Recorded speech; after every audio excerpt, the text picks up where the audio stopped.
Kita akan baca dari Matius pasal 7 mulai ayat 24. Matius pasal 7 mulai ayat 24, ayat yang terkenal, tapi kita akan belajar untuk sadar mengerti mengapa kita hidup ini perlu punya dasar yang kuat, dasar yang kokoh, dasar yang teguh. Sudah? Matius 7 ayat 24. Setiap orang yang mendengar perkataanku ini dan melakukannya, ia sama dengan orang yang bijaksana yang mendirikan rumahnya di atas batu. Kemudian turunlah hujan dan datanglah banjir, lalu angin melanda rumah itu, tetapi rumah itu tidak rubuh, sebab didirikan di atas batu atau dasar yang kuat itu tadi. Tetapi setiap orang yang mendengar perkataanku ini dan tidak melakukannya, ia sama dengan orang yang bodoh, yang mendirikan rumahnya di atas pasir. Kemudian turunlah hujan dan datanglah banjir, lalu angin melanda rumah itu, sehingga rubuhlah rumah itu dan hebatlah kerusakannya. Saudara, sangat simpel, sederhana yang Yesus ajarkan kepada kita. Semua kita dalam hidup, nggak cuma bangun rumah, ya semua dalam hidup. Untuk anak-anak kita juga, kita sebagai orang tua, fondasi kehidupan itu sangat penting. Betul? Kita sering ketemu orang pintar, jenius, tapi hidupnya rusak, hidupnya kacau. Kenapa? Karena dia nggak punya fondasi. Nah, satu-satunya ayat yang Yesus Tuhan katakan kepada kita, apa itu dasar yang teguh? Apa itu fondasi hidup? Cuma satu, mendengar firman dan melakukan. Ayo jujur, gampang nggak kalau begitu aja? Loh, kita kok ragu-ragu. Gampang tidak? Gampang sekali. Dengar, lakukan. Dengar, lakukan. Sebetulnya jauh lebih susah kalau ada insinyur di sini gali tanah untuk bangun fondasi. Betul tidak? Lebih susah itu. Sependek-pendeknya rumah, sekecilnya rumah, gali fondasi tetap susah. Apalagi bangunan bertingkat, berpuluhan tingkat. Fondasi harus kuat. Untuk fondasi hidup kita, supaya kita punya dasar yang kuat itu sederhana. Apa tadi? Lalu Melakukan. Dengar, lakukan. Udah cuma itu saja. Nah, tapi kenapa jadi susah? Tidak ada disiplin. Satu, nggak ada disiplin, betul. Apalagi? Tidak ada kemauan. Nggak ada kemauan, betul. Apalagi? Tidak ada kepercayaan. Nggak ada kepercayaan, betul. Apalagi? Malas. Betul. Lah, malasnya kenapa? Sudah dengar kok nggak mau melakukan. Malas itu kenapa? Time is money. Time is money. Ayo, yang lain mikir apa? Apa? Pengaruh dunia. Hampir betul. Masalahnya gini, firman mama mertua lebih gampang dihafal daripada firman Tuhan. Itu masalahnya. Ngerti istilah itu? Saya ulangi, firman mama mertua itu lebih gampang dihafal daripada firman Tuhan. Firman tetangga lebih gampang dilakukan daripada firman Tuhan. Jawab, ya atau tidak? Iya. Firman teman-teman kita lebih gampang kita lakukan daripada firman Tuhan. Maka itu kita sering punya fondasi yang salah. Kita lebih gampang hafal salah orang daripada apa yang Tuhan katakan dalam hidup kita. Betul? Jadi kalau kita tidak mengambil konsep, mengambil prinsip, apapun yang Yesus lakukan, katakan, aku akan lakukan. Maka sampai kapanpun, dan siapapun yang khotbah, pendeta manapun juga saudara undang, hidup akan sia-sia. Betul tidak? Karena di hidup kita tidak ada konsep itu. Dengar, lakukan. Contoh paling kecil. Buat kita yang sudah lama jadi Kristen, dengar firman, ampunilah musuhmu. Itu sudah hafal atau enggak? Suara kepala. Iya, sangat hafal. Cuma itu ampuni musuhmu. Bukan lupa. Betul? Tapi mengapa ketika kita disakiti, kita nggak mau lakukan firman itu? Oke, kita akan belajar begini, saudara. Kalau kita setuju dengan konsep dasar yang kuat, dasar yang teguh, dasar yang kokoh, itu cuma satu, mendengar firman dan melakukan. Oke? Kita melangkah yang berikut. Jangan mikir susahnya, jangan mikir nggak enaknya, jangan mikir sulitnya, jangan. Tapi mikir begini. Masukkan di hati kita, masukkan di pikiran kita, bahwa kalau aku menjadi Kristen, hidup dalam dunia ini, tidak punya dasar yang teguh, bahaya. Renungan Yesus katakan, anak kecil aja ngerti kok. Kalau rumah dibangun di atas pasir, saudara pernah nyadari nggak? Semua anak itu pasti senang main air dan main pasir. Aneh nggak? Pernah sadar nggak itu? Semua anak kecil ngelihat air, ngelihat pasir, buat langsung sudah. Maka itu kalau mereka diajak ke pantai, wah senangnya luar biasa. Ternyata Tuhan menaruhkan itu di benak semua anak kecil untuk mengerti prinsip ini. Kalau mereka lagi main di atas pasir, bangun rumah-rumahan, bangun sesuatu, begitu ada ombak, mereka itu tertawa waktu bangunannya dirusak air itu. Mereka nggak marah. Karena mereka apa? Mau bangun lagi. Nah sebetulnya kita semua sejak masih kecil sudah punya konsep itu. Bahwa kalau bangun apa-apa di atas pasir itu nggak bisa tahan lama. Cuma sayangnya gede-gede karena ribut duit kita lupa. Betul nggak? Kita lupa. Padahal itu sudah ada di benak kita sejak kita masih kecil. Betul nggak? Ingat masih kecil kita semua senang main air, senang main pasir. Maka itu kenapa di semua sekolah pasti ada pasir untuk anak itu bisa membangun sesuatu. Ternyata itu konsep yang Yesus ajarkan sejak kita masih anak-anak. Anak bangsa apa saja, anak di negara mana saja, pasti ada air dan pasir. Nah kalau kita sudah menanamkan konsep itu di hidup kita, nggak usah pakai yang teologi-teologi yang susah-susah, nggak usah. Hidup ini kalau nggak punya fondasi, hancur. Dan fondasinya cuma satu, apa tadi? Mendengar firman dan melakukan. Sudah cuma itu saja. Nah sekarang lanjutkan ke step yang berikut. Apa itu? Berarti semua masalah, semua kesulitan, semua problema yang kita hadapi itu hanya punya satu tujuan, supaya kita praktekkan firman yang kita dengar. Wah kalau lihat wajahnya saudara masih bingung ini. Oke jadi gini. Karena kita sudah setuju dengan konsep yang itu dikatakan. Untuk punya dasar yang teguh, untuk bangunan rumah iman kita tidak gampang roboh. Kalau kena hujan, kena banjir, kena angin semuanya, bangunlah di atas batu. Betul? Nah, istilah Yesus pakai untuk bangun di atas batu adalah mendengar firman, lakukan. Sesulit apa, seberat apa firman itu, pokoknya konsepnya, kalau aku ingin hidup kuat, hidup benar, hidup menyenangkan Tuhan, hanya jalan satu ini. Dengarkah apa yang aku dengar dari Tuhan Yesus, aku harus lakukan. Amin. Nggak ada jalan lain. Cuma itu. Nah kalau ini sudah ada, tambahkan yang berikut. Berarti mendengar firman dan melakukan. Itu kalau bahasa sekolah artinya apa? Setelah dengar teori, bukan praktikum. Praktek, bukan PR. Waktu kita ulangan, waktu kita ada praktikum, ada ujian. Sulit nggak secara wajar? Sulit. Tapi harus dihadapi dong. Karena kita murid kok, kita sekolah. Betul? Nah, seperti itu. Kegagalan banyak orang Kristen adalah ketika kita dihadapkan kepada praktikum itu, kita ngomel, kita berontak. Bahkan kita ngajari guru kita. Betul, seringkali gitu enggak? Jangan begini, praktikumnya susah, yang gini-gini aja lah. Jadi guru siapa ini sekarang? Seringkali tanpa kita sadar, kita ngajarin Tuhan. Jangan begini dong Tuhan, yang begitu saja dong. Jangan. Saudara, untuk apa saja dalam hidup, percayalah, kita sedang dibawa praktikum oleh Tuhan. Karena apa yang kita dengar, itu yang kita harus lakukan. Tadi waktu baru masuk dengan Pingwi, kami pas barengan dengan Noko dan Lani. Nah, lalu cerita pengalaman mereka kena denda di Skipol, cuma bawa pistol-pistolan. Barangnya mungkin harganya cuma berapa itu? 2 euro, 3 euro. Dendanya 450 euro.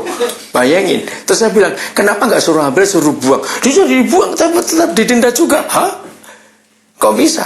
Nah, terus Lani cerita. Ada kami baru ngalami masalah yang kerampokan itu. Saudara, semua hal yang nggak enak yang terjadi dalam hidup kita. Ingat satu hal. Papa ingin kita praktek firman. Betul? Semua bisa terjadi. Kita semua tahu bagaimana keluarga Pingwi mengalami masalah yang gak habis-habis. Semua Tuhan izinkan untuk praktek. Maka itu kalau ada masalah dengan seseorang, dengar baik-baik. Jangan ngurusin orang yang buat masalah itu. Kalau kita mau ngurusin orang yang buat masalah itu, kita gagal dalam praktek. Kalau toh urusan dengan orang itu selesai, saudara menang. Tunggu dulu. Papa akan bawa ke praktek yang lain lagi. Amin kan? Betul? Pak yang bilang sakit semua, Pak. Loh, nggak apa-apa, belum digebui Jepang aja kok. Istilahnya kan gitu. Jadi, jangan urus orang itu. Malah berterima kasih ada orang itu. Susah, Pak. Loh, harus itu. Karena kita harus naik kelas terus. Betul nggak, saudara? Maka itu kalau kita nggak punya dasar yang teguh, hidup ini jadi hancur. Jadi lagi sekali, siapapun yang Tuhan izinkan untuk membentuk kita, untuk memproses kita, jangan pernah urus orang yang buat masalah. Nggak ada gunanya. Kita harus bersyukur kepada Bapa di surga, karena kita dibawa untuk praktek itu. Dan terus, dari waktu ke waktu akan naik kelas terus. Luar biasa. Kemarin di Munchen, saya ketemu seorang anak. Dari teman-temannya, mereka cerita, selama sekian puluh tahun di Jerman, belum ada anak Indonesia yang dapat penghargaan seperti dia. Stutkolnya cepat.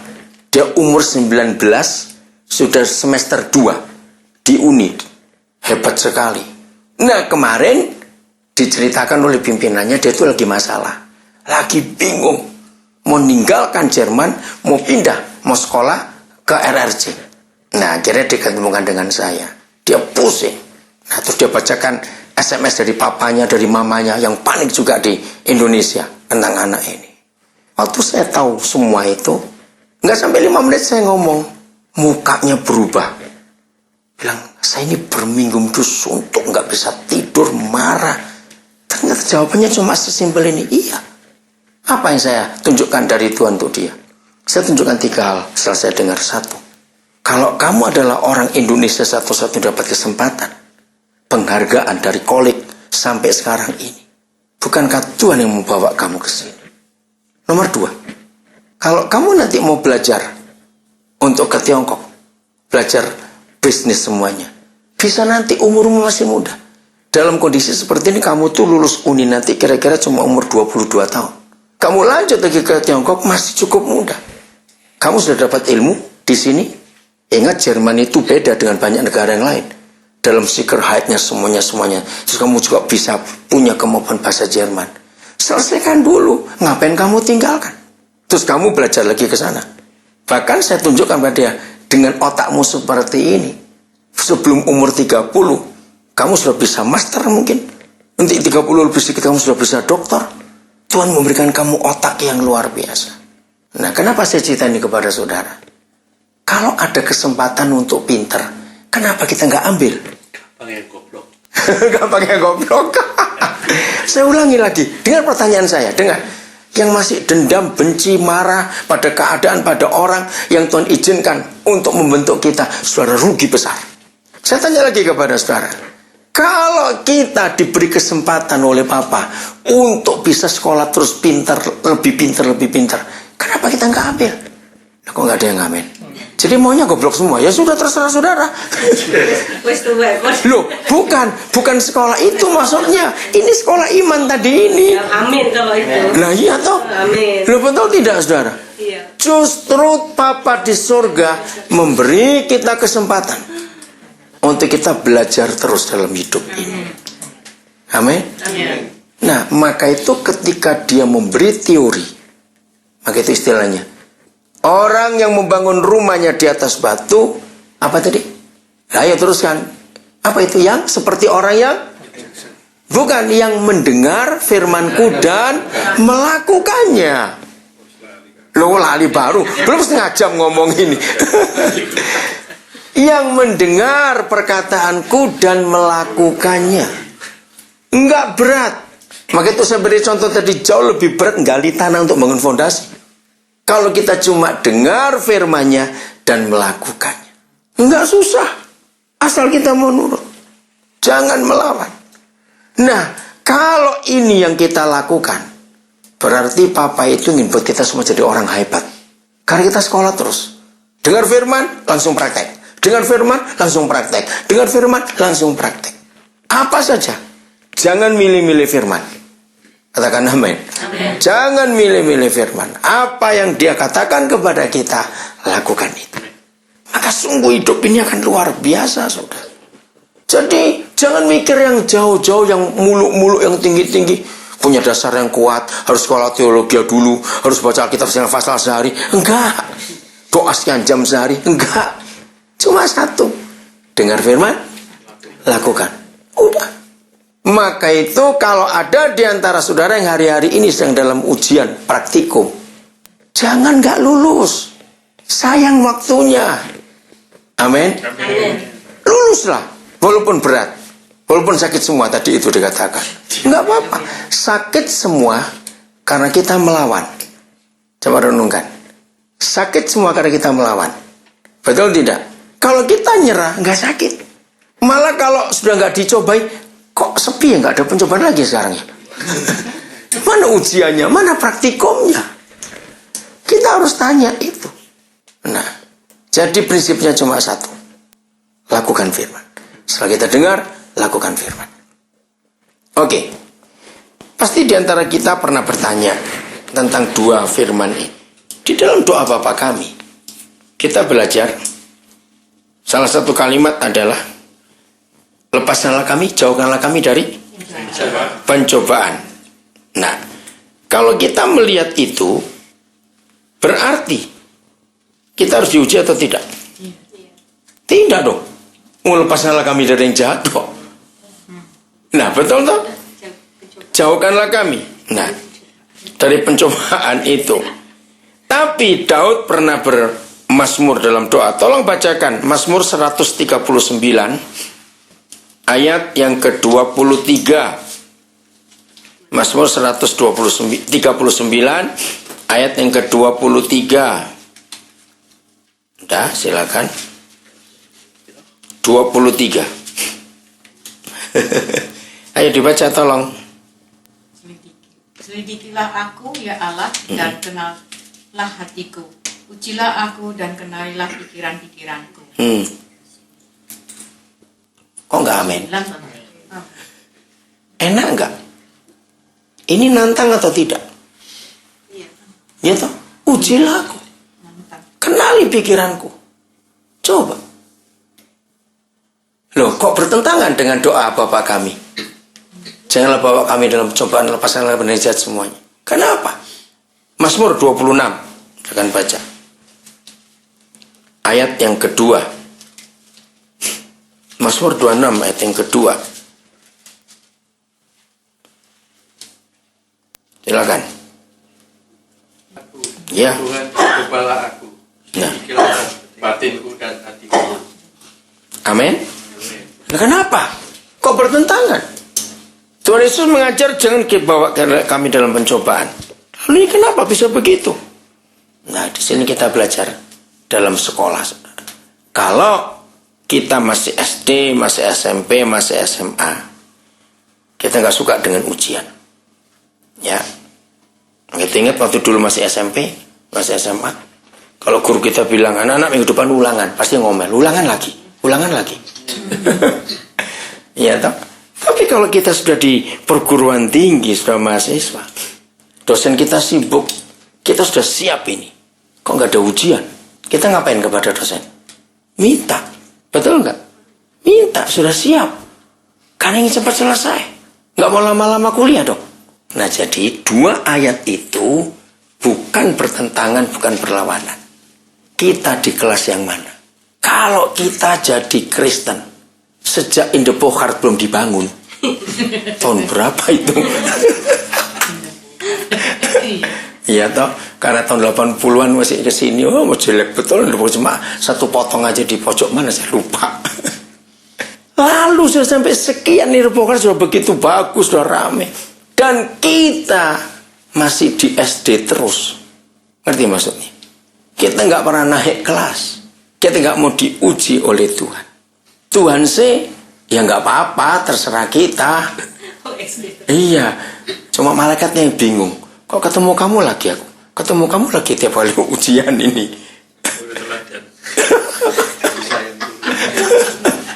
Saudara, karena kita tidak mau jadi dewasa, kita mau tetap jadi anak-anak, kita tidak mau diberi beban yang lebih berat lagi dalam ujian hidup kita.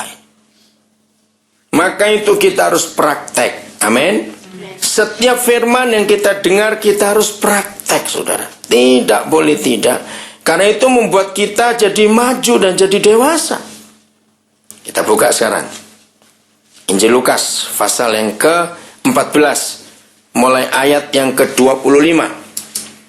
Silakan saudara membaca Lukas 14 ya. Ada 3 hal yang kita temukan. Sudah, Lukas 14, 25. Baca judulnya dulu, judulnya saja menarik. Ya, Lukas 14, 25. Baca judulnya dulu, saudara. Segala sesuatu harus Ya. dilepaskan untuk mengikuti Yesus. Saya ulangi. Berapa hal yang harus dilepaskan untuk mengikuti Yesus? Segala sesuatu harus dilepaskan untuk mengikut Yesus. Enggak main-main.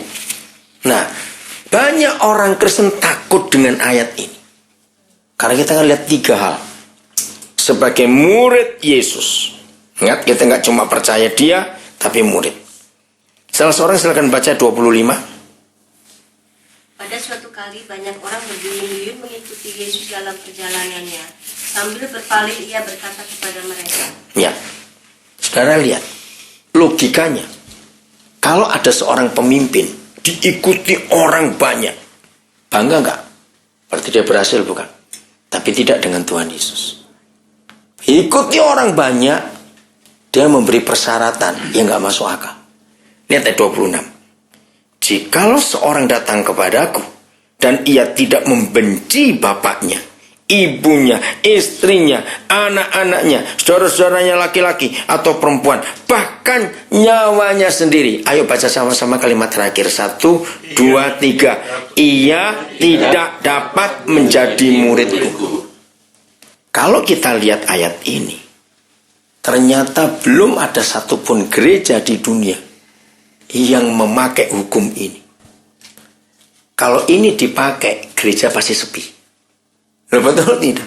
Tidak dapat jadi muridku. Kalau Kristen kita tidak lebih mengasihi Yesus daripada semua yang ada di dunia. Nah, yang bahaya gini, banyak orang salah.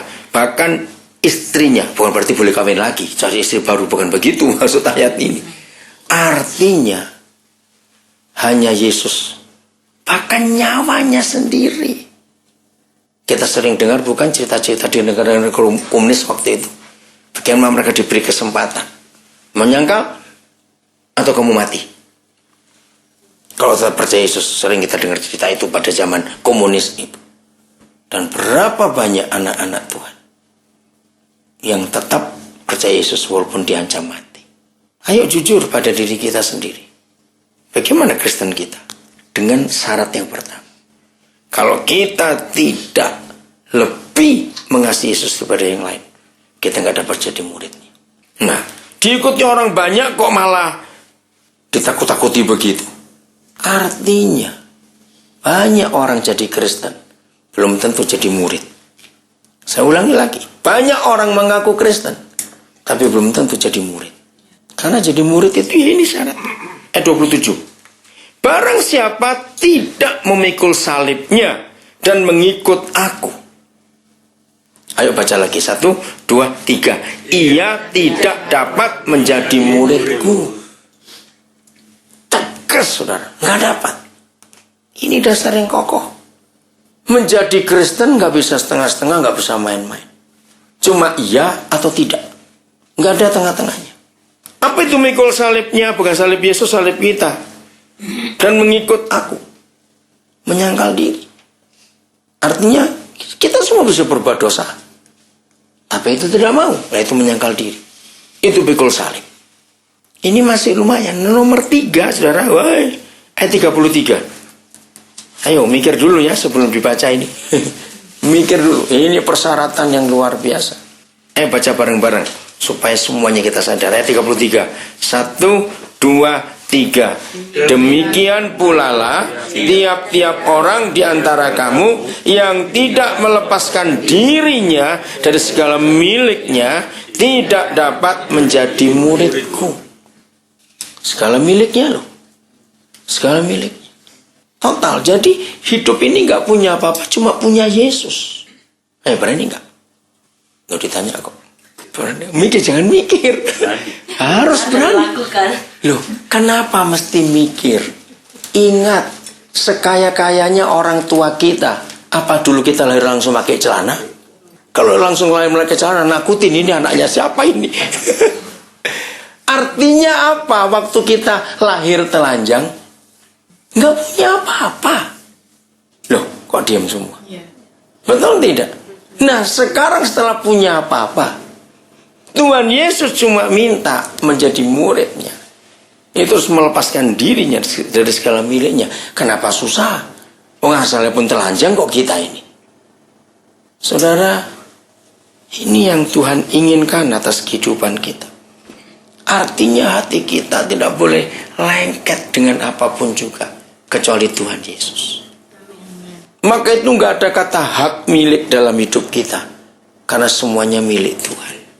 Termasuk harga diri, gengsi. Amin. Kita akan baca dari Matius pasal 7 mulai ayat 24. Matius pasal 7 mulai ayat 24, ayat yang terkenal, tapi kita akan belajar untuk sadar mengerti mengapa kita hidup ini perlu punya dasar yang kuat, dasar yang kokoh, dasar yang teguh. Sudah? Matius 7 ayat 24. Setiap orang yang mendengar perkataanku ini dan melakukannya, ia sama dengan orang yang bijaksana yang mendirikan rumahnya di atas batu.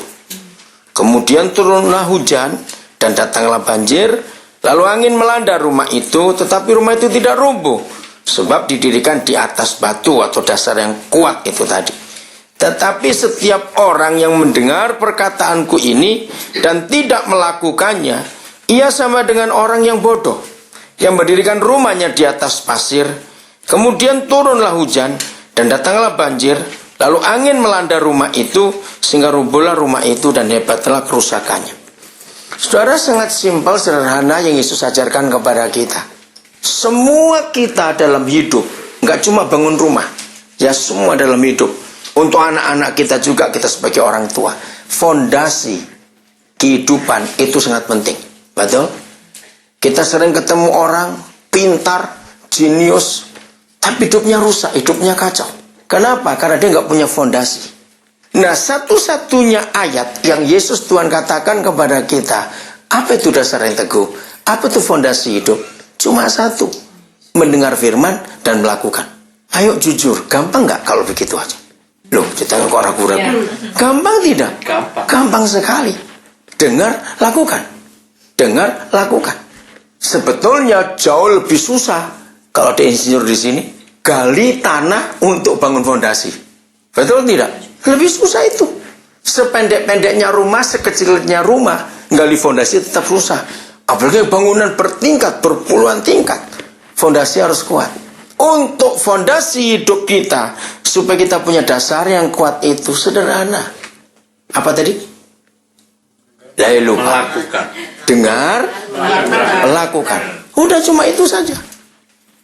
Nah, tapi kenapa jadi susah? Tidak ada disiplin. Satu, nggak ada disiplin, betul. Apalagi? Tidak ada kemauan. Nggak ada kemauan, betul. Apalagi? Tidak ada kepercayaan. Nggak ada kepercayaan, betul. Apalagi? Malas. Betul. Lah, malasnya kenapa? Sudah dengar kok nggak mau melakukan. Malasnya itu kenapa? Time is money. Time is money. Ayo, yang lain mikir apa? Apa? Pengaruh dunia. Hampir betul. Masalahnya gini, firman mama mertua lebih gampang dihafal daripada firman Tuhan. Itu masalahnya. Ngerti istilah itu? Saya ulangi, firman mama mertua itu lebih gampang dihafal daripada firman Tuhan. Firman tetangga lebih gampang dilakukan.